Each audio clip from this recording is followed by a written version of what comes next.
Olá, eu sou Priscila Mendes, mãe do Isaac. Hoje ele tem 4 meses e ele faz amamentação exclusiva. Mas nem sempre foi fácil assim, eu tive que lutar por isso.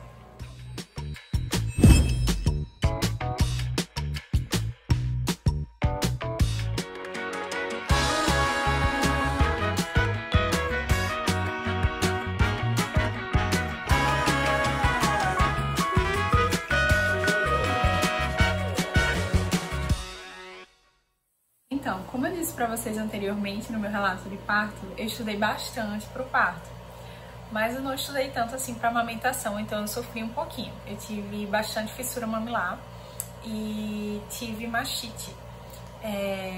Eu achava que as coisas que eu sabia de amamentação já eram suficientes, então eu vou falar para vocês aqui o que eu sabia e o que eu tive que aprender. E eu espero que ajude outras mamães.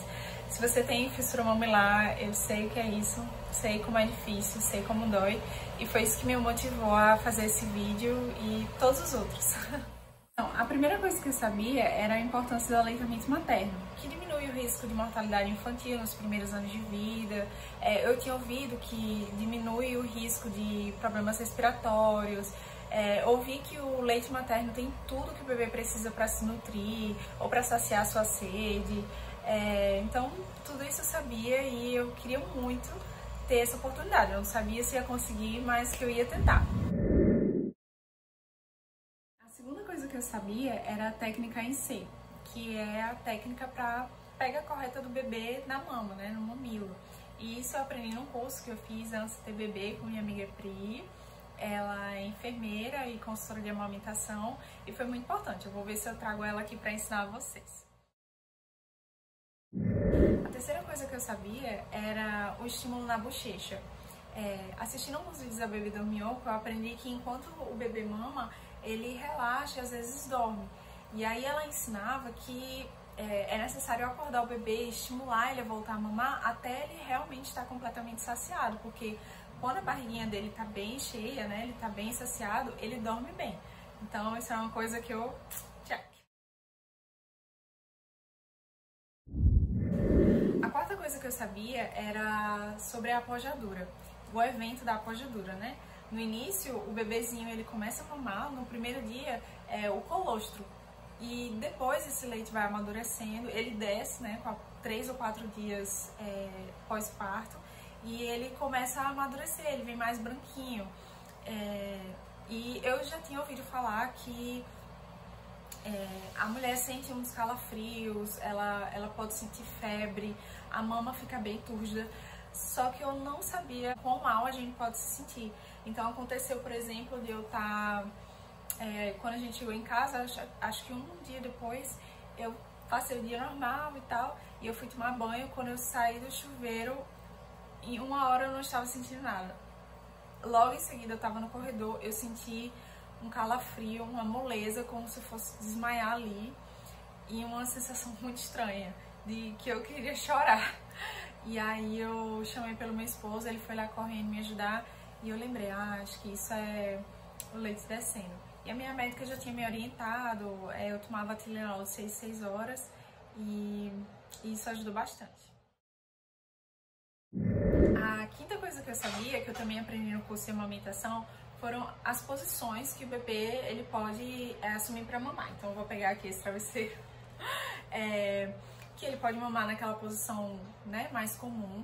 Ele pode mamar quando você usa o travesseiro aqui, é a posição a invertida, né, ou de beisebol que chama, que ele vai mamar aqui e ele tá apoiadinho na almofada de amamentação. E basicamente eu tinha aprendido essas duas.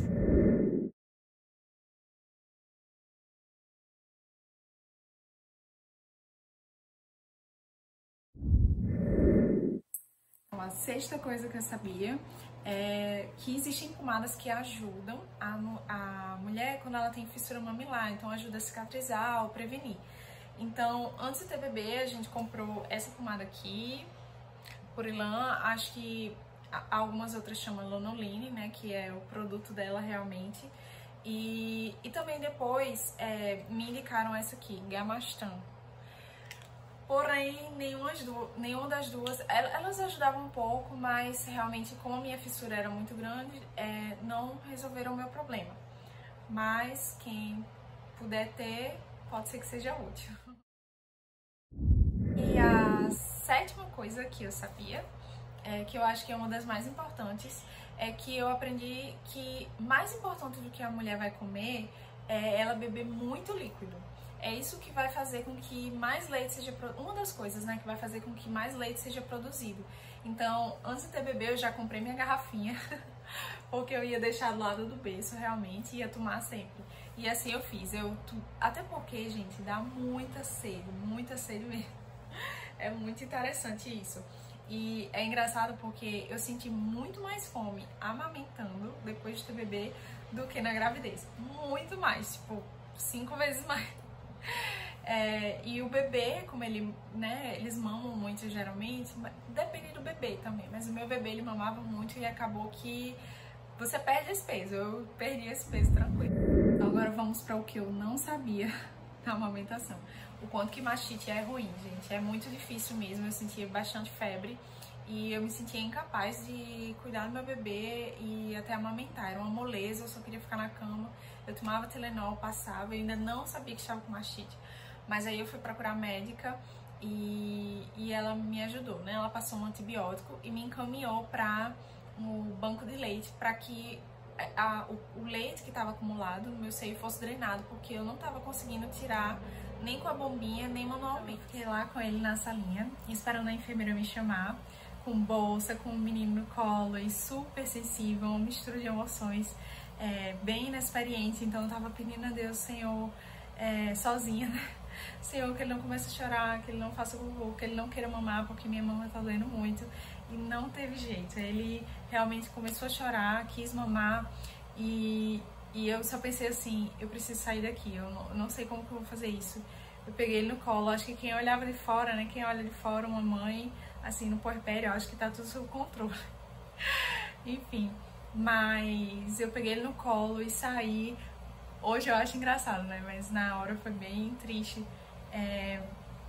Ao mesmo tempo eu sabia que eu precisava ficar, mas eu peguei ele no colo e saí assim, parecia uma cena, sabe, Maria do Bairro, segurando o Nandinho quando ela tá meio assim.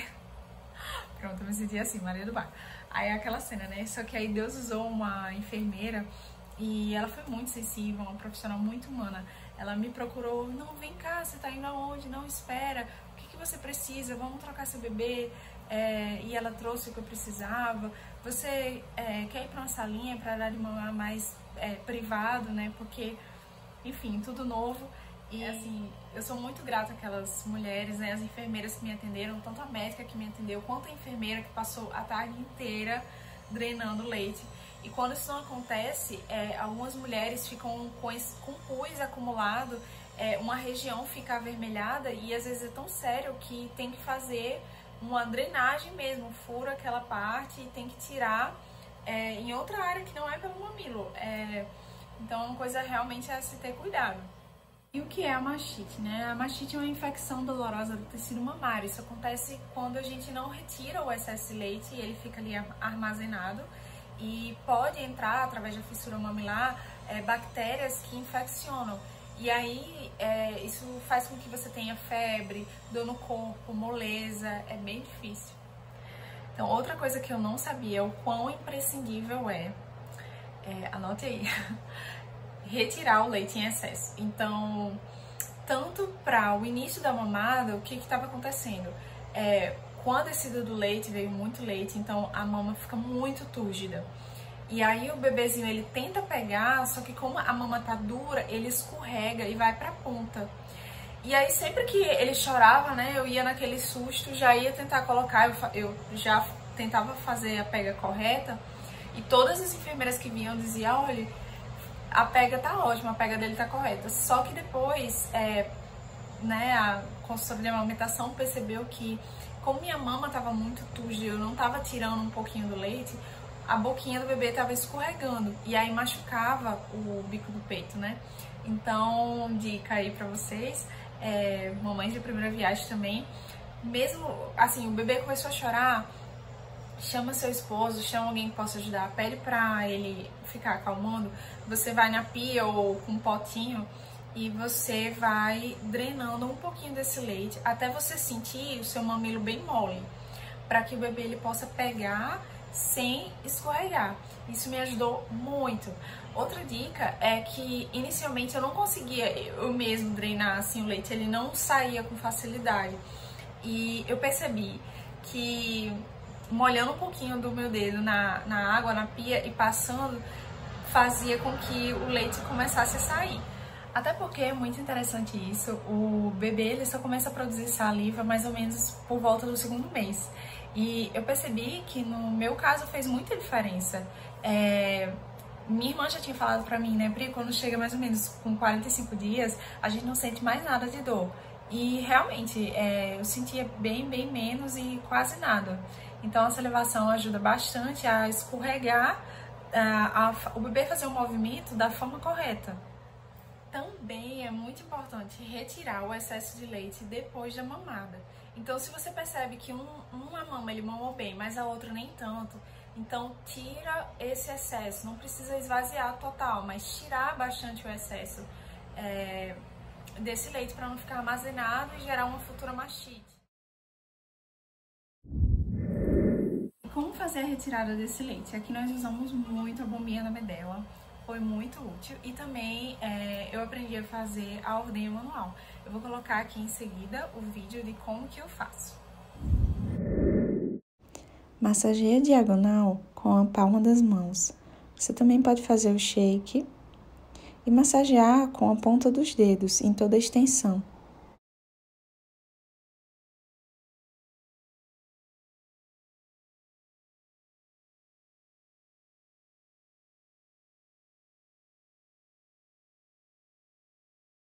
Aqui eu estou pressionando a mama com a palma das mãos. Já é suficiente para sair o leite, mas você também pode fazer movimento de pinça.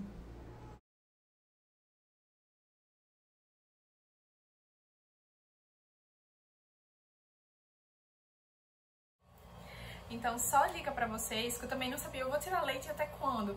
O ideal, gente, é que a mama, ela fique molinha. Hoje eu sinto minha mama molinha, né, já faz 4 meses. A mama, ela vai se adaptando, a quantidade de leite se adapta à necessidade do bebê. Então, hoje eu não tô na pojadura, né, mas na pojadura fica muito dura, às vezes parece uma pedra. E aí é você tirar o leite a ponto de a mama ficar molinha, que você sentir que tá bem confortável. Então, eu tava com fissura mamilar e me recuperando de uma mastite. Que, por sinal, eu acredito que a mastite veio por causa da fissura. Por quê? Quando uma mama tá fissurada, tá com a fissura, a gente quer meio que poupar ela. Então, a gente coloca o bebê mais de outro lado. Isso é uma estratégia, né? Só que eu não tava retirando muito leite dessa mama. Então, por isso que gerou a mastite, entende? Mas eu tava com essa fissura e me recuperando da mastite, que acredito que em uma semana ela foi embora. Mas aí, o que eu precisei fazer? Depois, né, que a enfermeira conseguiu drenar, tirou até pus e tudo, eu tinha que me determinar. Com sono, cansada ou não, eu tinha que tirar o leite. Então, quando eu não tava dando de mamar, eu tava retirando leite. Basicamente foi isso, uma vaquinha leiteira. E agora falando da ferida, da fissura mamilar. A minha ficou em carne viva. Realmente as pomadas não deram conta. Eu também fiz 2 sessões de laser, que para muitas mulheres funciona, super funciona, mas para mim não funcionou. O que me ajudou de fato, gente, a dica de ouro, eu já tinha ouvido falar isso, mas eu não fazia, é passar o próprio leite materno onde tá a fissura. Então, a consultora de amamentação, inclusive, me falava, né, Pri, passa o leite. Eu pensava, né, mas o leite tá escorrendo o tempo todo, já tá lá e não tá adiantando de nada. Mas aí o meu esposo, né, muito preocupado, ele falou, amor, passa. E aí eu sempre depois de amamentar, eu pegava um pouquinho do leite que tava escorrendo e passava no mamilo.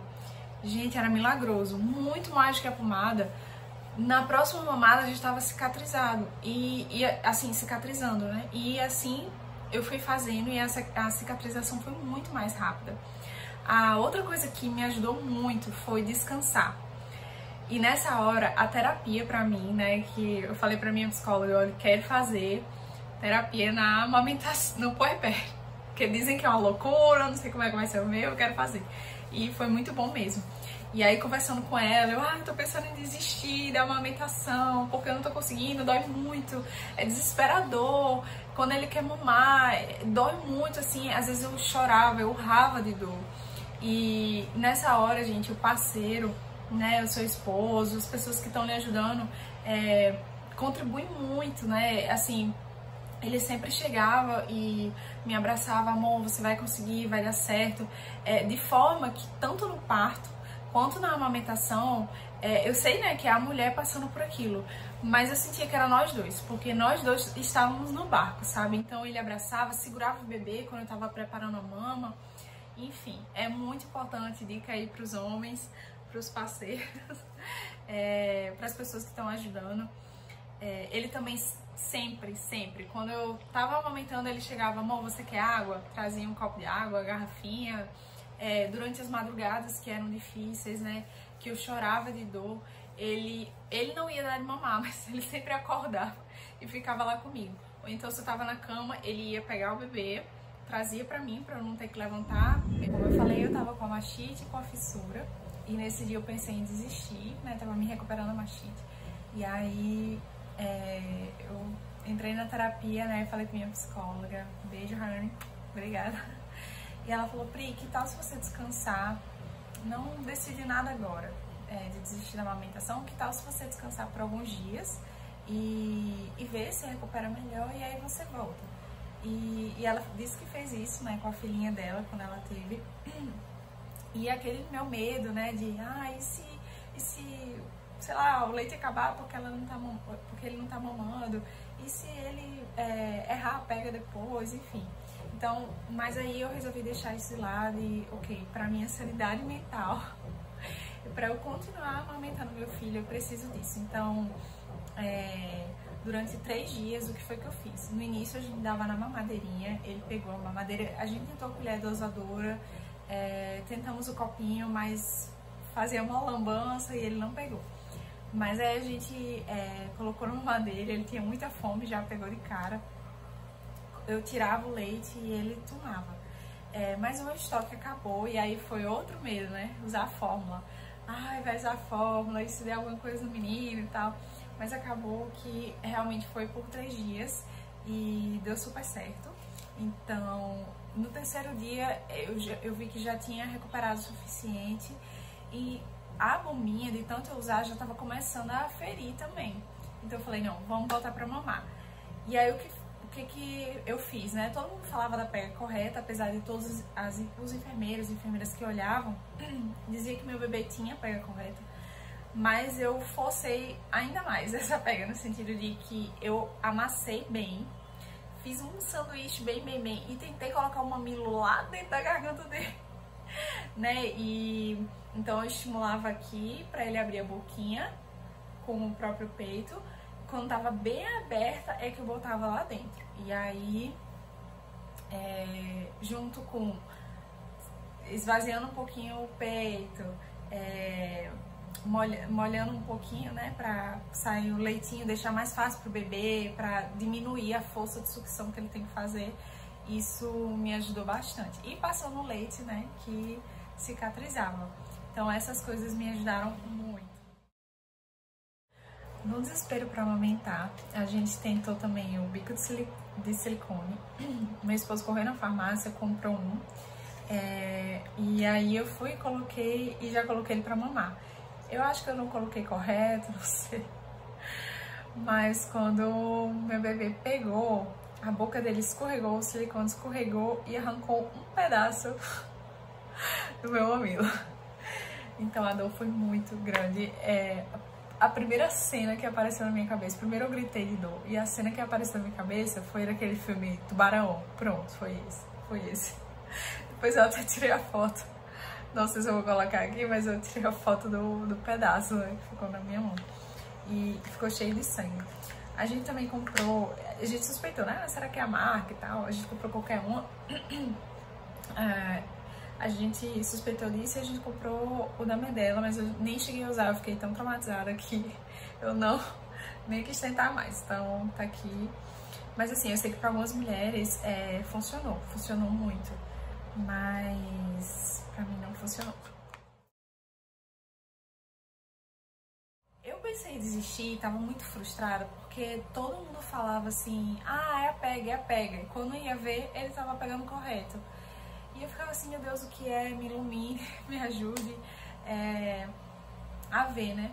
E aí, numa das vezes que a gente levou ele no pediatra, na pediatra, ela falou assim, olha, tem uma coisa que vocês precisam verificar, que é a plagiocefalia, que é quando a cabeça do bebê ele fica um pouquinho amassada em um dos lados. Hoje em dia, os pediatras aconselham a gente colocar o bebê para dormir sempre de barriga para cima.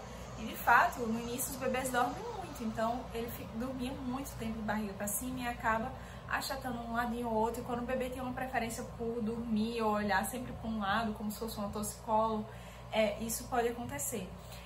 E por que eu tô falando isso? A amamentação é um mundo.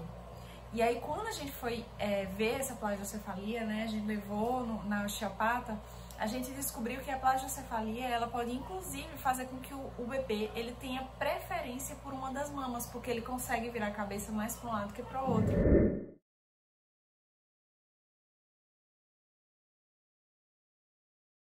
Então, só algumas curiosidades extras sobre vestimenta, sobre sutiã de amamentação. No início o seio fica tão sensível que um sutiã normal você não consegue, assim, pelo menos eu e algumas mulheres que eu já ouvi, não consegue usar, fica assado mesmo. Então eu tinha comprado alguns e eu vou dizer o que melhor eu me adaptei. Esses assim que eu comprei, que eu achei bonitinho, com rendinha, sabe? Eu não consegui usar inicialmente, ele é tipo uma malha, mas hoje, que não dói mais, ele me é super útil, inclusive uma cor bonita e, enfim, ele tem essa rendinha no decote que fica muito legal. Esse aqui é aqueles mais simples que a gente vê, né? Esse tecido também eu não aguentava, ele é tipo uma meia mais grossa, mas eu não aguentava realmente. E um outro detalhe que você retira, né? Ele tinha aquele furinho no meio, gente, é igual um torniquete. Dói muito, assim, porque o peito incha e ele fica apertando, então prende a circulação. Eu não perdi o sutiã, eu fiz um rasgo, deu super certo também, ninguém precisa ver. Agora, o que eu consegui usar foi um que minha sogra me deu. Quando ela veio visitar o Isaac, ela viu, né, meu sofrimento. Eu queria muito usar sutiã e não conseguia. Parecia uma índia, assim. Mas aí ela foi na Americanas e ela comprou um bem simples lá, mas que foi a salvação. É esse aqui, que ele é tipo uma meia muito fininha. E, gente, super confortável, mesmo o seio assado não doía, então eu consegui usar ele. Geralmente eu trocava os sutiãs, né, todos os dias. Eu só comprei 3 mesmo, mas ou não usava, só usava uma blusinha por cima, porque é importante deixar arejado, né, pra não formar fungos e tal. Ou eu usava esse sutiã no início, hoje eu uso todo tipo, né? Outra dica legal é você comprar um número a mais do seu. Então, por exemplo, se você usava P, você pode comprar M ou G. No meu caso, como o meu seio tava, né, bem inchado por causa do leite, eu comprei 2 números a mais. Então, esse aqui é G, meu seio era pequeno e foi o que deu certo pra mim. Gente, e tem tantas outras coisas mais que eu não sabia da amamentação, coisas incríveis que só me fez, assim, louvar a Deus. Tipo, Deus, como o Senhor é perfeito. Do tipo, é muito engraçado que da hora do bebê mamar, o seu peito começa a jorrar, começa a molhar. É muito interessante que, por exemplo, se você começa a dar um seio sempre primeiro, ele começa a jorrar primeiro, inclusive. Tem até uma foto que eu vou ver se eu coloco aqui, que mostra, né, justamente isso, um lado mais molhado que o outro. É incrível como o nosso corpo ele se adapta e rapidamente, às vezes, um dia pro outro, a necessidade do bebê ou o que você tá vivendo, né? A quantidade de leite também se adapta à necessidade dele. Já ouvi mães que falaram assim que até a textura do leite se adaptou, por exemplo, meu bebezinho adoeceu, então a característica do leite mudou, né? Talvez para dar mais anticorpos, não sei. Talvez uma consultora possa falar melhor, um médico. Eu percebi que no período de calor, que ele quer mamar mais, o leite fica mais líquido. É muito interessante todas essas coisas. No início, vem tanto leite que você pode até molhar a cama. Eu molhei várias vezes, minha blusa ficava encharcada, minha casa tinha um caminho de leite assim por onde eu passava. Então todas essas coisas são muito, muito interessantes. E às vezes funcionava como um reloginho. No início ele mamava de 2 em 2 horas, sempre. Tinha dias que ele queria estar no peito o dia todo. Então vão se acostumando psicologicamente com isso, aí as gravidinhas. E aí o que acontecia era que às vezes ele estava dormindo, tipo uma pedra assim, e dava a hora de mamar, eu falava, não, ele não vai acordar agora. Deu a hora, completou 2 horas, mas ele não vai acordar, ele tá morrendo de sono. Gente, o ponteiro chegava, ele, ué! Outra coisa muito interessante na amamentação é que quando a mulher, ela amamenta, né, o choro do bebê estimula a injeção de leite. É muito interessante. Então, quando o bebê começa a chorar, o leite começa a vazar. Parece um chuveiro mesmo. Molha tudo que tá na frente. Até uma amiga minha falou que no hospital onde ela faz residência tem uma médica que tá amamentando. E aí, quando ela passa perto de onde ficam os bebês e os bebês começam a chorar, mesmo que não é o bebê dela, começa a vazar. Então, gente, é muito, muito interessante isso, né? Como se fosse uma forma, assim, de acalmar o bebê, né? Um bebê que tá chorando, tem alguém ali que... Opa, peraí, estamos chamando. Muito engraçado. Então, assim, realmente as coisas que Deus faz são perfeitas. E eu espero que vocês consigam chegar lá, perseverem. Espero que dê tudo certo na amamentação de vocês. Então eu tenho alguns agradecimentos a fazer, né? Primeiro a Deus, porque realmente a amamentação, pra mim, foi uma das coisas que deixou mais evidente a minha necessidade de Deus, né? Tipo, o Senhor criou isso, né? O Senhor deu esse papel à mulher e eu sei que o Senhor tá comigo nessa, né? O Senhor criou todas as coisas perfeitas, né? E eu lembro que muitas vezes eu pensei que não ia conseguir ir adiante na amamentação. E muitas vezes de madrugada eu amamentava com dor, colocava ele no berço dormindo, eu ajoelhava do lado do bercinho e eu pedia, Senhor, eu ofereço esse sacrifício, né? Porque pra mim estava sendo sacrifício a Ti e consagro meu filhinho a Ti. É uma oferta mesmo. E eu peço que o Senhor me ajude a amamentar. O meu desejo é amamentar meu filho sem dor. Algum dia eu chegar nesse ponto, e eu cheguei, e eu sou muito grata a Deus por isso. A segunda pessoa que eu queria agradecer muito é o meu esposo. Muitas vezes ele dizia, se eu tivesse um peito eu dava. E eu sabia que ele estava falando a verdade.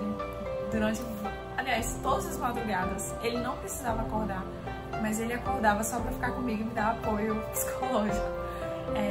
Às vezes, quando eu chorava muito de dor, ele me abraçava Isaac e orava pra gente. Eu só pensava que eu tava com sede, ele ia lá e pegava. Queria agradecer ao apoio familiar e dos amigos. A gente pediu oração a muita gente mesmo. E eles oraram, né? A minha consultora de amamentação e amiga, né? Que várias vezes eu falava, Pri, por favor, vem aqui. Ela vinha e ajudava. E por fim, queria agradecer ao banco de leite que me ajudou, aquelas enfermeiras, aquela médica, e foi essencial para que eu pudesse me curar da machite. Então, antigamente eu olhava outras mulheres amamentando, né, nos lugares, e tão plenas assim, eu achava tão fácil. E realmente algumas vezes eu pensei que não ia conseguir, mas graças a Deus estou aqui amamentando sem dor, e eu tenho certeza que você vai conseguir também. Abraço